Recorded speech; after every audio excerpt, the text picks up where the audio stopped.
Hey kiddies, it's your boy Horrorsmith, and it is day 29 of the horror movie binge, coming at you from the spooky library office area today. Today is also my 39th birthday. Gotta love having a birthday right around Halloween. Everybody is ready to party. So for these last couple reviews, I'm just gonna wear whatever shit I feel like putting on for Halloween, because 'tis the time of year for such foolery.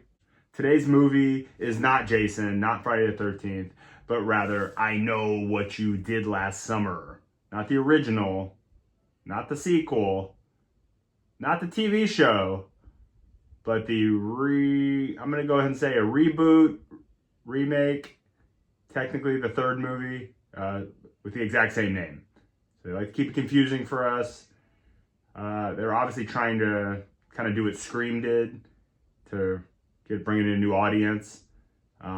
This series has always kind of been behind Scream, little redheaded stepchild where it just follows in its footsteps. This series has always been in the backseat to Scream. They paved the way, and then I Know What You Did Last Summer kind of just rode its coattails. And again, I'll tell you, it's doing the same thing here. It's not going to do anything amazing. So I would keep the bar not low, but just understand what you're walking into here. They brought back Jennifer Love Hewitt and Freddie Prinze Jr. to reprise their roles. So that's going to get all the old folks like myself excited to go check it out and see what they do with these characters. And they introduce a whole new main cast of people that you're going to follow here. I didn't like them at first, but I warmed up to them. They won me over at a certain point. Again, this movie is not going to do anything exciting or breaking the mold of what slasher movies are, but there's a lot of nostalgia here, and that'll carry you through most of the movie. So I did have a good time. I do recommend you watch it. The fisherman character has never been more threatening or scary. I do apologize for not having a correct fisherman attire with the hook. I would love to do that, but finally, these costumes can be a little expensive. This movie has a lot of secrets up its sleeve. I would tell you that some of them are welcomed, surprising, and exciting, and some of them are going to piss you off, especially if you're a fan of the originals. It's like a big slap in the face. That's all I'll say. I'll let you figure that out. You'll know exactly what I mean when you see it. It was very shocking, you could say.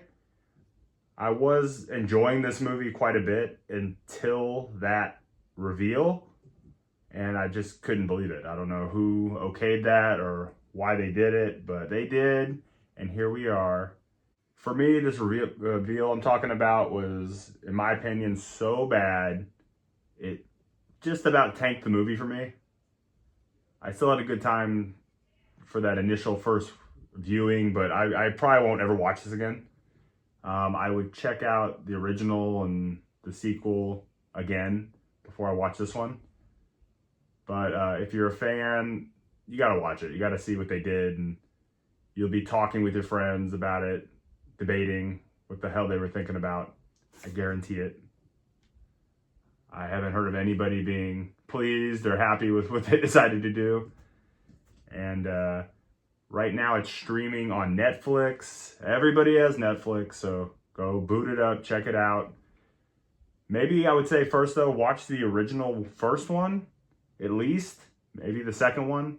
It's just gonna make the viewing of the new one better. There are little Easter eggs sprinkled throughout there that would just make it more enjoyable. So I read this movie cost $18 million to make. It made $64 million. So despite the story they told here, I wouldn't be surprised if they made another one. But I don't know where they would really take it from here that would be interesting to watch. They kind of shot their wad as far as what they can do with the characters we know, I feel, in this one.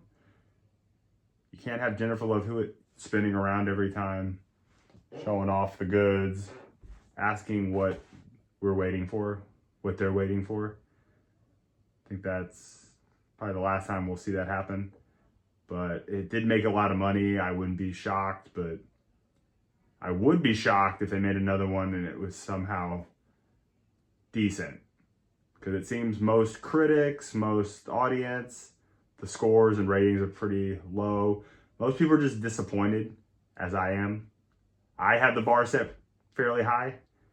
Mostly, like I said, because of what Scream did before. The blueprint was put out there again. And they just, in my opinion, fumbled the ball at the very end.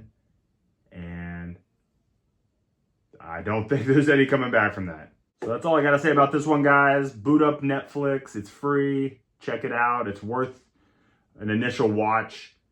Let me know what you think in the third act when they reveal what's going on. I'd love to hear what everybody else has to say about it. You can comment. Just message me direct. We'll talk about it. Or even if you know any other slasher movies, new, old, that you like, that maybe you don't think I've somehow magically never seen, let's talk about it. There's almost an endless supply of movies like this to watch. I've seen most of them, but who knows? Maybe you've got something for me.